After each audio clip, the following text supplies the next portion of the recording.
सामूहिक रूप से अध्ययन कर रहे हैं। और अभी हम लोग ने कल जो प्रस्तावना का अध्ययन किया उससे हमने देखा कि किस तरीके से अब्दुल बहा के जमाने में शिक्षण का कार्य को एक सुचारू रूप से गति देने के लिए, बढ़ाने के लिए अब्दुल बहा ने ये पार्टियां रची और इस पार्टियों को उत्तर अमेरिका के बहाइस कैसे पहुंचाया गया और फिर धीरे धीरे कैसे एक देश के बाद दूसरे देश में प्रभु धर्म का संदेश पहुंचा। और साथ साथ अब्दुल बहा के जमाने में जब लोगों ने इसका अध्ययन किया तो वो लोग व्यक्तिगत रूप से एक भ्रमण के लिए आगे आए और धीरे धीरे जहां जहां भी जो भी जगह का नाम अब्दुल बहा ने दिया था वो लोग ने कोशिश किया। कुछ लोग ट्रैवलिंग टीचर्स के रूप में, कुछ लोग पायनियर्स के रूप में। तो इस तरीके से ये एक सिलसिला शुरू हुआ और इसमें हमने देखा कि 1993 की जो प्रस्तावना है उसमें कि आगे चलकर भी बहाई इतिहास के कुछ विशेष घटनाओं के बारे में भी इसका वर्णन किया गया और सुचारू रूप से शोगी अफेंदी के शासनकाल में पहला 16 वर्ष के पश्चात शोगी अफेंदी ने दिव्य योजना उत्तर अमेरिका के बहाइयों को भेंट किया। और उसके बाद क्योंकि शोगी अफेंदी के शासनकाल के पहले लोगों ने बहुत प्रेरणा प्राप्त की और अब्दुल बहा के उनके हृदय में जो प्रेम था उस प्रेम के वजह से अलग अलग प्रांतों में लोग गए। लेकिन शोगी अफेंदी एक महान हस्ती थे जिन्होंने देखा कि इस दिव्य पार्टी को अगर साकार करना है, सिद्ध करना है तो व्यक्तिगत यहाँ वहां भ्रमण करने से नहीं होगा। और उन्होंने अब्दुल बहा की वसीयत को भी समझा और देखा कि एक प्रशासनिक व्यवस्था की आवश्यकता है और इसलिए उन्होंने अपने लेखों में भी बताया है। और 1937 से एक के बाद एक जो योजना आई और विशेष करके शोगी अफेंदी सिर्फ अपनी जो तीसरी जो योजना थी 10 वर्षीय योजना उसके भी 4.5 वर्ष के पश्चात उनका स्वर्गारोहण हो गया।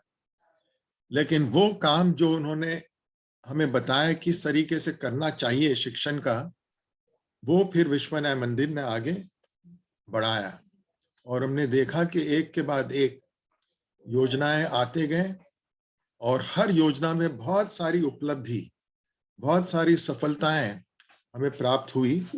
और ये 1993 का जो प्रस्तावना है वो 1996 तक समाप्त होता है। लेकिन उसके बाद हम जानते हैं कि 4 वर्षीय योजना आरंभ हुआ और 4 वर्षीय योजना से लेकर 2021 रिजवान तक जो सफलताएं, जो उपलब्धियां और जिस तरीके से प्रभु धर्म का विकास पूरे विश्व भर में हुआ उसमें नया आयाम, एक नया दृष्टिकोण हमें दिया गया। और इस साल का रिजवान संदेश को भी अगर हम साथ रखें तो हम देख पाएंगे कि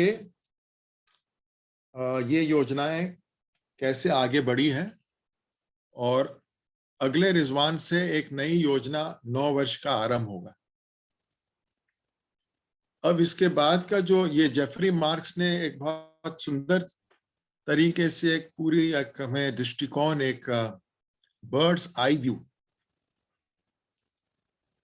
तो टैबलेट्स ऑफ अब्दुल बहा जो डिवाइन प्लान है यही हमारे पास एक ठोस मार्गदर्शन है जिससे हम आध्यात्मिक दृष्टि से संपूर्ण मानव जाति पर हमें विजय प्राप्त करना है। तो आइए इसी दिव्य पार्टियों के संबंधित पुस्तक के प्रस्तावना के जो अगला जो हिस्सा है उसमें भी वो बताएंगे कि ये जो संस्करण है के बारे में कुछ वो प्रकाश की प्रस्तावना डालना चाहते हैं। तो सबका स्वागत है फिर से। तो कौन पढ़ना चाहेंगे? क्योंकि ये जो हिस्सा है छोटा है, इसमें वो बताएंगे कि ये पार्टियों का शुरुआत में क्या है, क्या नाम से, किस शीर्षक से अमेरिका के बहाइयों को भेंट किया गया और उसके बाद कुछ सुधार भी किए गए। इसके अनुवादक तो वो अहमद शुराब थे। तो राष्ट्रीय अमेरिका के राष्ट्रीय अधिवेशन में पहला विश्व युद्ध के पश्चात वो गए थे, तो वहां पर ये मित्रों के पास ये साझा किया गया। तो आइए इसी को पढ़ते हैं तो और हमें जानकारी मैं मिलेगी। पढ़ूं डॉक्टर साहब? हाँ जी, आप पढ़ सकते हैं आशिक भाई। ठीक है, आप पढ़ना चाहते हैं, आप पढ़िए। 1993 संस्करण के बारे में प्रकाशक की प्रस्तावना। प्रथम विश्व युद्ध के कारण संयुक्त राष्ट्र और फिलिस्तीन के बीच संपर्क सूत्र टूट जाने से पूर्व दिव्य योजना की पाथियां में प्रकटित 14 में से 5 पाथियां 8 सितंबर 1916 को स्टार ऑफ द बेस्ट में प्रकाशित हो चुकी थी। प्रथम विश्व युद्ध के बाद अहमद सोहराब द्वारा अनुवाद की गई सभी 14 पातियां न्यूयॉर्क में संपन्न भाई अधिवेशन के दौरान मित्रों के साथ साझा की गई तथा उस अवसर पर अहमद सोहराब द्वारा दी गई टिप्पणियों के साथ उन्हें एक छोटे से आकार में प्रकाशित किया गया था। उसका शीर्षक रखा गया था दिव्य योजना का प्रकटीकरण और उप शीर्षक के शब्द थे संयुक्त राज्य एवं कनाडा की सभाओं और बैठकों के प्रति अब्दुल अब्बास द्वारा प्रकटित पाथियां, निर्देश एवं व्याख्याएं।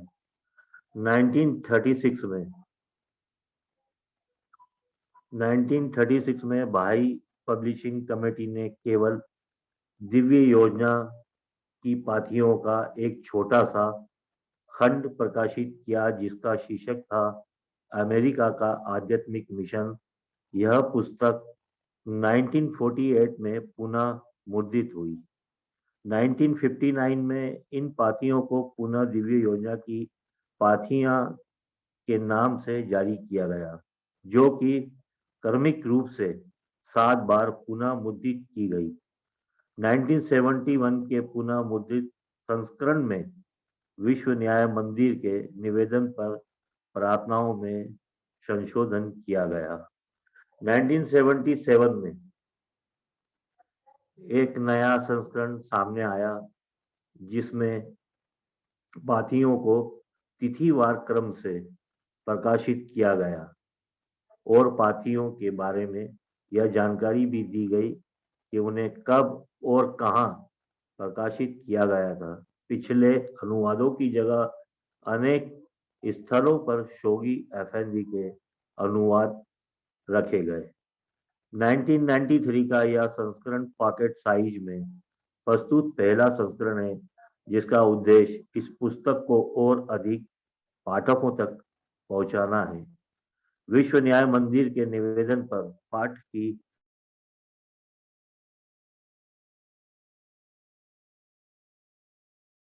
परिशुद्धता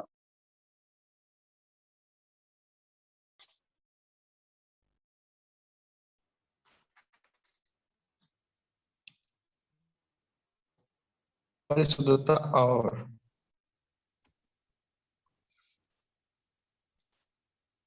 शायद लिंक टूट गया हमारा। I think so. परिशुद्धता, आगे हाँ आगे पढ़ो। परिशुद्धता और नियमितता बनाए रखने के लिए अनेक परिवर्तन किए गए हैं। पुराने अनुवादों की जगह अनेक अनुच्छेदों में शौगी अफंदी के अनुवाद रखे गए हैं। एक अनुच्छेद और कुछ शब्दों का फिर से अनुवाद करके त्रुटियों को दूर किया गया है। कुरान और बाइबल से लिए गए प्रत्यक्ष उद्धरणों और वाक्यांशों को स्पष्ट किया गया है। वाक्यों के चिन्हों, बड़े अक्षरों और छोटे अक्षरों, इत्यादि के प्रयोग को नियमित किया गया है। मुद्रण के अनेक दोषों को हटाया गया है तथा कुरान और बाइबल के श्लोकों और संदर्भों के लिए फुटनोट्स दिए गए हैं। दिव्य योजना की पातियों के किसी भी संस्करण के लिए संदर्भ सुविधा प्रदान करने के लिए पातियों और उनके अनुच्छेदों के लिए अनुच्छेद संख्या दी गई है। संख्यांकन की यह प्रणाली 1987 में बहाई बरलेग की दिव्य योजना की पातियां संस्करण में अपनाई गई। प्रणाली के अनुसार है जिसे अब दुनिया भर के प्रकाशकों द्वारा अपना लिया गया है और जिससे किसी भी संस्करण में पाठकों को अनुच्छेदों को खोजने और देखने में सुविधा होती है। पाती संख्या 6 और 8 की अनुच्छेद संख्याओं में दिव्य योजना की पातियां के जर्मन संस्करण से एक संख्या की भिन्नता पाई जाती है, क्योंकि प्रार्थना जो कि अब्दुल बहा के पाठ का ही हिस्सा है, उसे अमेरिकी संस्करण में एक अलग अनुच्छेद संख्या दी गई है।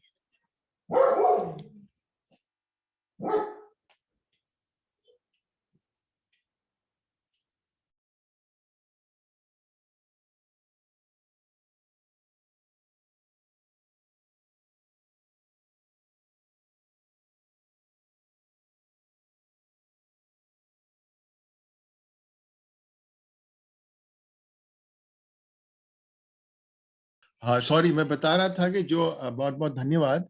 जो अभी हम लोग ने पढ़ा इसमें ज्यादा हमें कोई चर्चा करने की आवश्यकता नहीं है, क्योंकि ये खाली वो जानकारी दे रहे हैं कि कैसे जब से ये पार्टी रची गई और अनुवाद अंग्रेजी में अनुवाद होकर अमेरिका के बहाई और कनाडा के बहाइयों को प्राप्त हुई, उसके बाद क्या किया गया और कैसे धीरे धीरे जहां जहां भी सुधार की आवश्यकता है, और शोगी अफेंदी के शासनकाल के आरंभ से जब उन्होंने कुछ भी हिस्से का अनुवाद किया तो वो फिर लिया गया, और जहां जहां सुधार की आवश्यकता थी फिर उसमें कुछ टिप्पणियां की आवश्यकता थी तो वो सब जोड़ दिया गया है।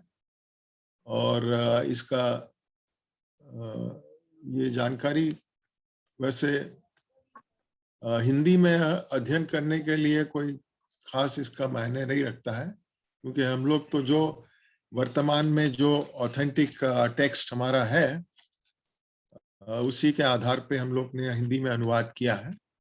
और बहाउल विश्वनाथ मंदिर का जो बहाई लाइब्रेरी ऑनलाइन है उसमें से लेकर हिंदी अनुवाद किया गया है। तो ये खाली एज अ पब्लिशिंग यानी छापने की इतिहास की दृष्टि से जानकारी है। अब विशेष करके जो 1977 में जो छपा था उसका इंट्रोडक्शन महत्वपूर्ण है और उसको हम पढ़ सकते हैं। अगर हमारे साथीगण आप में से किसी को कुछ अगर टिप्पणी या प्रतिक्रिया साझा करनी हो तो जरूर आप कर सकते हैं, कोई प्रश्न हो तो कर सकते हैं, अन्यथा हम बच्चन सर वो लास्ट में लाइन लिखी थी जो जर्मनी का जो लिखा था, ये व्हाट इज दिस? हाँ एक्चुअली बहाई वर्लैग जर्मनी में बना एक प्रिंटिंग प्रेस है, तो वो लोग बहुत सारी बहाउल्लाह अब्दुल बहा की पार्टी छापते हैं। तो उनका जो लास्ट में संस्करण हुआ था उसको केंद्रित करते हुए उसको अपनाकर पार्टी में जितने भी अनुच्छेद हैं उसके नंबरिंग भी दिए गए।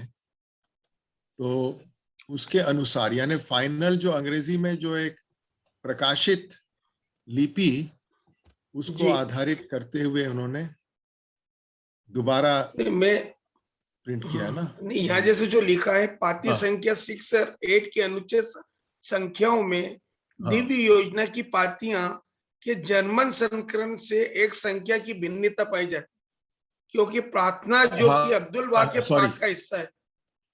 हाँ लास्ट वन है लाइन। हाँ लास्ट में सॉरी, हाँ प्रार्थना का हमने ऊपर भी पढ़ा था। कुछ जो प्रार्थनाओं में सुधार करना था वो तो विश्वनाथ मंदिर के आदेश अनुसार किया है। हाँ इसमें एक प्रार्थना की जो भिन्नता तो वो कौन सी प्रार्थना है 6 और 8 जब हम पढ़ेंगे जी तो जी कुछ एक्चुअली अंग्रेजी में है, कुछ अब्दुल बहा की प्रार्थनाएं जिसमें थोड़ा बहुत भिन्नता भी है। तो कुछ अनुवाद तो विश्व न्याय मंदिर ने कहा कि दोनों को ऐसे के ऐसे ही पढ़ सकते हैं।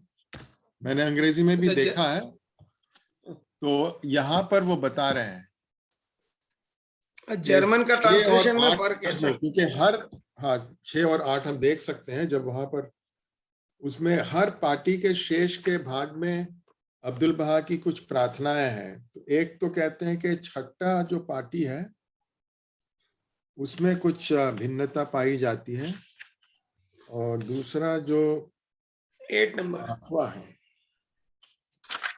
वो क्या है, डिफरेंसेस,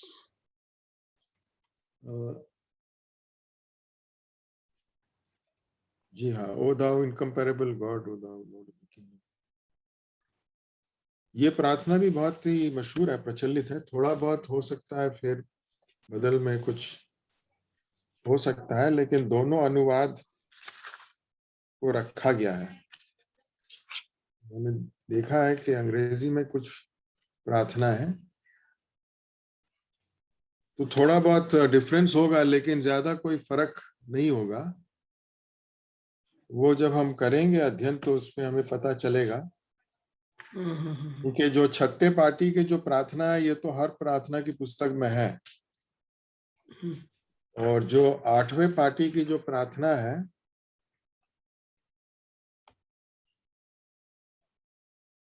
वो कम जगह आपको मिलेगी, वो इसी पार्टी में ही मिलेगी। तो जो भिन्नता है वो मामूली सा भिन्नता होगा।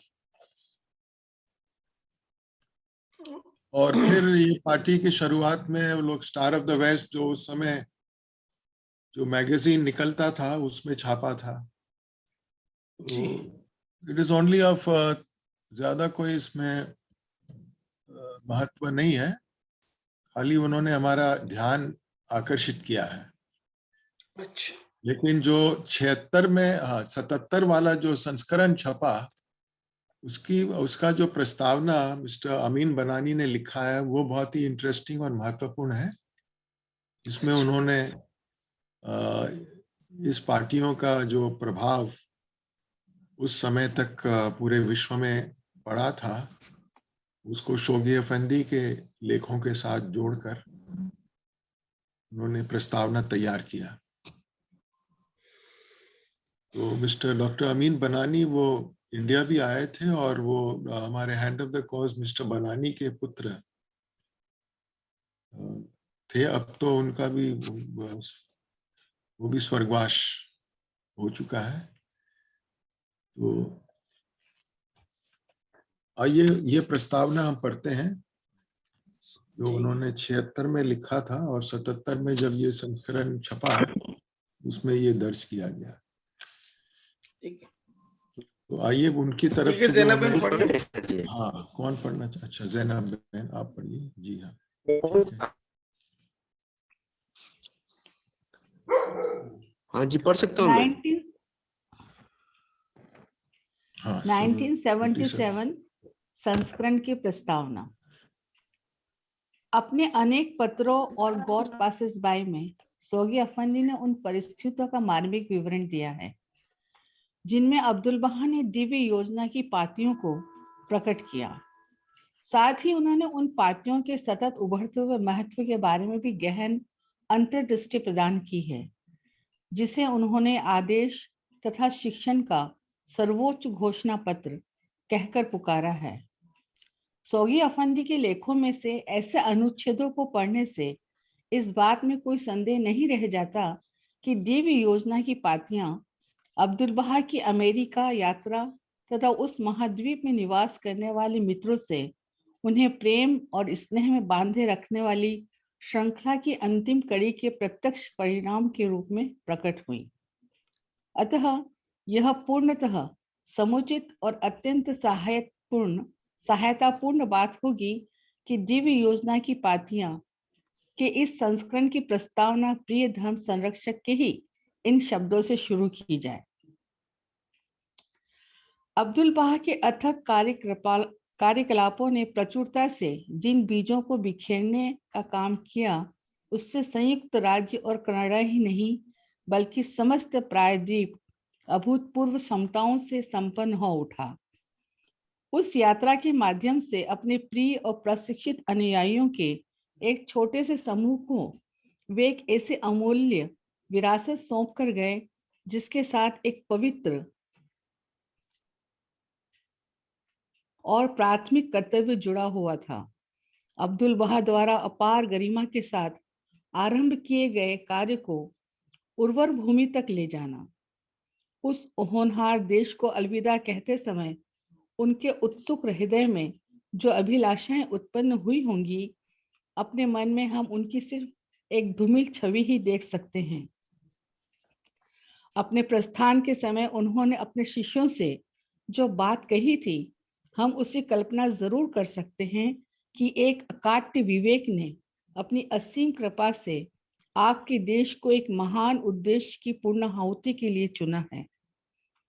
बाहोला की संविदा रूपी एजेंसी के माध्यम से एक हलवाहे के रूप में मुझे अपने नेतृत्व काल के आरंभ से ही यह जमीन जोत कर तैयार कर देने का आह्वान सुनाया गया है। आपके कार्य व्यवसाय के आरंभिक दिनों में जो अपार दिव्य संपुष्टियां प्राप्त हुई हैं, उन्होंने इसकी मिट्टी को तैयार और शक्ति संबलित किया है। उसके बाद आपको जो यातनाएं भोगनी पड़ी, उन्होंने उस खेत में गहरी लकीरें बनाई हैं जिन्हें मेरे हाथों ने तैयार किया था। मुझे जो बीज बिखेरने को दिए गए थे, उन्हें मैंने आपके समक्ष दूर दूर तक बिखेर दिया है। आपकी स्नेहपूर्ण देखभाल, आपके अथक प्रयासों के माध्यम से इनमें से प्रत्येक बीज अवश्य अंकुरित होगा और इनमें से प्रत्येक अपना नियत फल प्रदान करेगा। एक अत्यंत दारुण शीत शीघ्र ही आपको अपनी चपेट में ले लेगी। इसके बवंडर भरे बादल क्षितिज पर तेजी से घूम रहे हैं।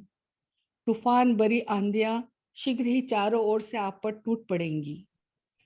मेरे और जाने आगे के बाद इसमें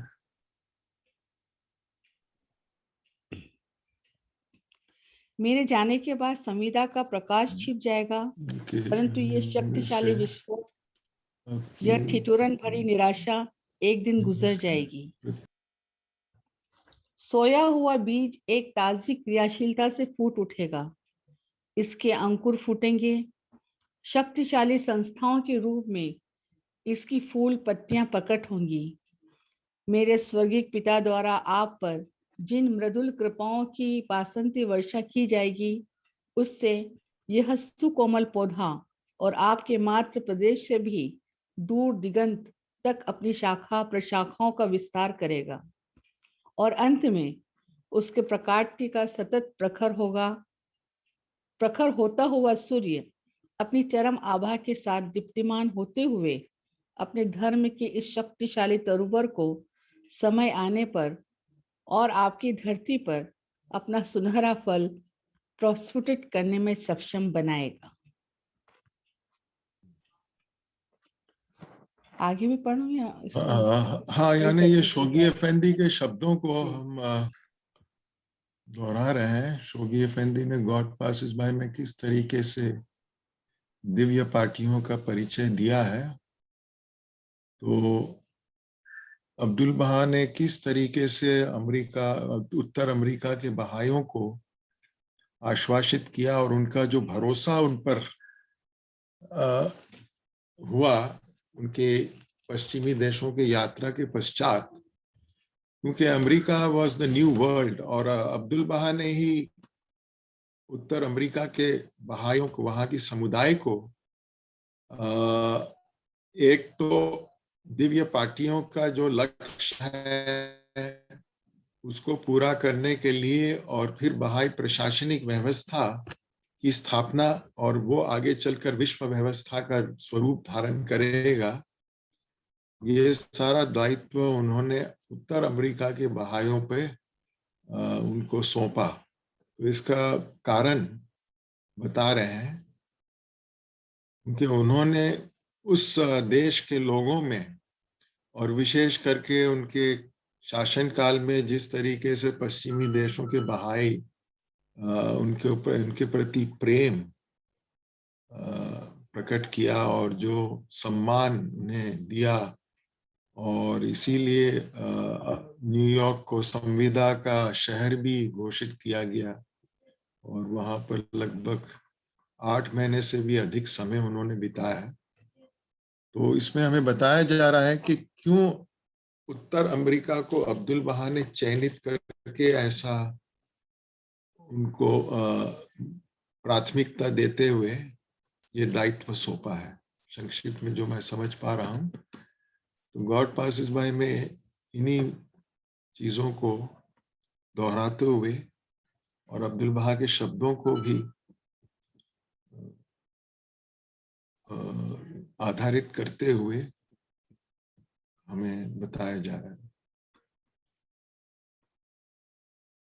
और तो ये है ब्रीफली, माने संक्षिप्त में, और इसके आगे भी पढ़ सकते हैं क्योंकि ये, और हम देख भी सकते हैं कि हमारे होली लैंड के बाद सबसे महत्वपूर्ण जो बहाई समुदाय हो तो वो उत्तर अमेरिका का बहाई समुदाय है।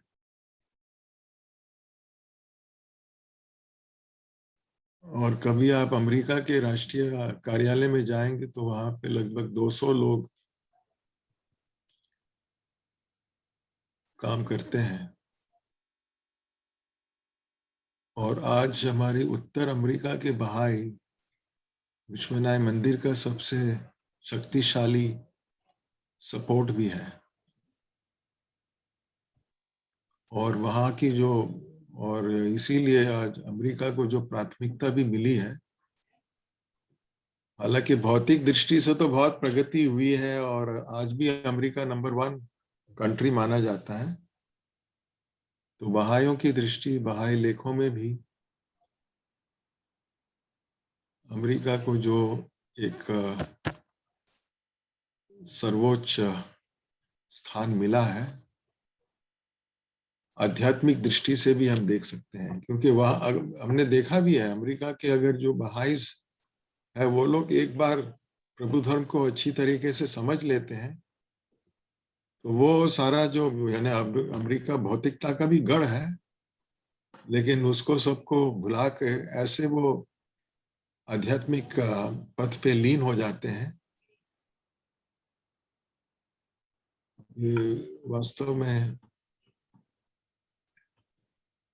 हमारे लिए एक उदाहरण के रूप में भी दिखाई देते हैं। सो फ्रेंड्स, ये मैं कोशिश तो नहीं कर रहा हूं, लेकिन जो एक अकच्छ विवेक, so importance of North America as the cradle of the new world order, और इसके साथ साथ आइए फिर हम सुनहरा फल प्रस्तुति। डॉक्टर साहब, ये नीचे की जो पंक्तियों में जो दिया गया है जी, जो नीचे का जो पैराग्राफ है जिसके अंदर जो विपत्तियां उनके ऊपर टूट पड़ेगी, इसके बारे में थोड़ा सा बताएंगे? हाँ, अच्छा, हाँ, विपत्तियां तो यस, ये हम जानते हैं कि प्रभु धर्म का विकास, संकट और विजय, तो जैसे जैसे वहां पे प्रभु धर्म फैलेगा तो नेचुरली विरोध भी होगा। और क्योंकि ये जो विपत्तियां हैं, शोगी अफेंदी में इसका विश्लेषण भी किया है एडवेंट ऑफ डिवाइन जस्टिस में, कि वो अमेरिका को आध्यात्मिक दृष्टि से वहां पे एक शुद्धता और उनका जो परीक्षाओं की घड़ी से गुजरने का उद्देश्य यही है कि अमेरिका जो इतने हद से ज्यादा भौतिकता में उलझा हुआ है, उस भौतिकता से उनको मुक्त कराने के लिए।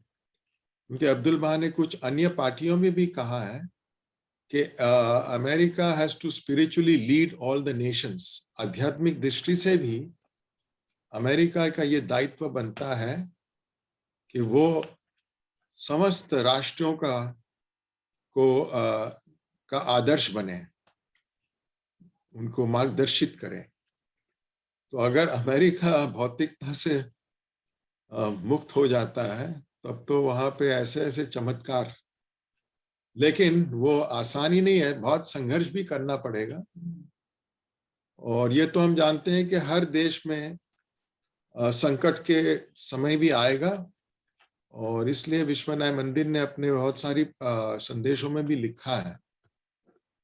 और विशेष करके एक जो बहुत ही महत्वपूर्ण संदेश जो बहाइयों को भेजा था जब बहाउल्लाह के स्वर्गारोहण की शताब्दी वर्ष था, तो वो छपा हुआ है 1993 में।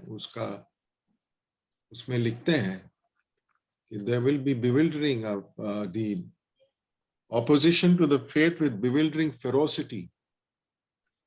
और तो फिर उन्होंने उसमें लिखा है कि ईरान में जिस तरीके से बहाइयों ने प्रभु धर्म का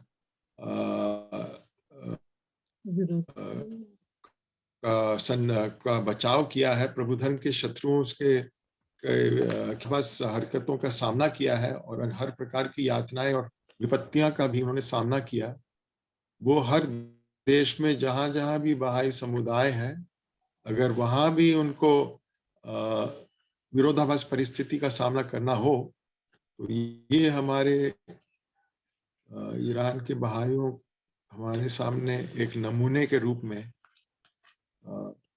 दिखाई देने चाहिए।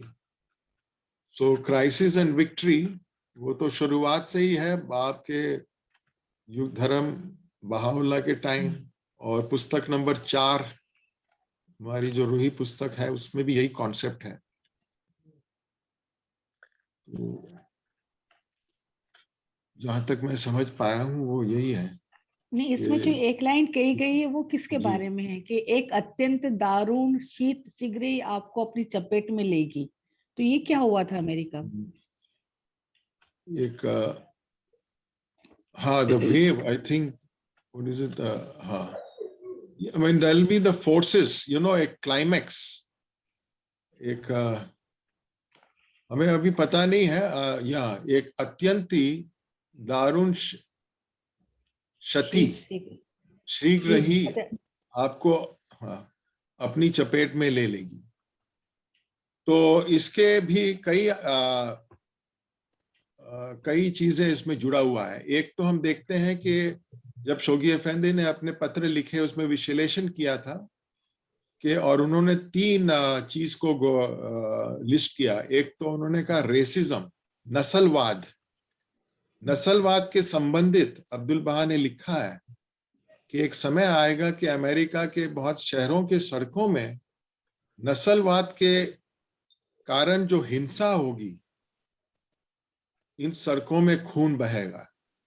So one is the challenge of racism is very strong. वहां पे जो नस्लवाद का जो पूर्वाग्रह है वो बहुत ही गहरा है। दूसरा मेटीरियलिज्म, नेशनलिज्म एक है। 3 चीज जो बताई है, नेशनलिज्म, रेसिज्म एंड कम्युनिज्म। अब कम्युनिज्म जो था वो तो धीरे धीरे खत्म हो गया है। कम्युनिस्ट कंट्रीज भी जो थे वो लोग भी कैपिटलिस्ट पॉलिसीज अपना रहे हैं, लेकिन नेशनलिज्म भी अपने चरम सीमा पे पहुंच रहा है। राष्ट्रवाद आप देखिए हर देश, तो ये तीनों चीज है। और अमेरिका के लिए सबसे बड़ा खतरनाक वो है नस्लवाद। तो वहां पर उन्होंने कहा है कि शीघ्र ही, तो कई ऐसी घटनाएं हुई हम देख सकते हैं। आप अगर रेसिज्म और जो स्लेवरी मूवमेंट जो बंदी बना के लाए गए, क्योंकि 10% of America, more than 10% is African Americans. और अभी धीरे धीरे जो लैटिनोस जो है, 25% of American population are Hispanics. तो ये वजह से भी बार बार नस्लवाद के जो घटनाएं उभर कर आते हैं वो इतने आसानी से अभी समाप्त नहीं होने हैं। और अब्दुल बहा अपने जमाने में भी ही used to promote black and white unity.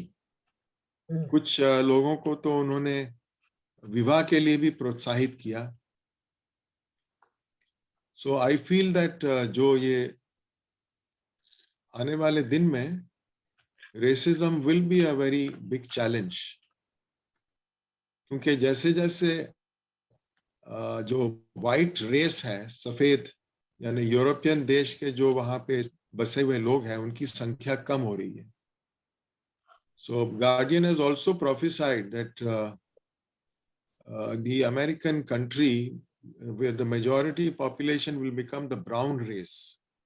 आज अभी भी white race की supremacy है, लेकिन वो घट रही है. And there are some white race organizations just like that Ku Klux Klan, KKK, you know, their job is to kill the non-whites. Bachchan It's sir a भी very only half minute. racist. हाँ. और अभी letter last अभी कौन से 2 साल अभी 1.5 साल पहले जॉर्ज फ्लॉयड का भी घटना हुआ था. He was an African American. इसके पहले भी कुछ घटनाएं हुए.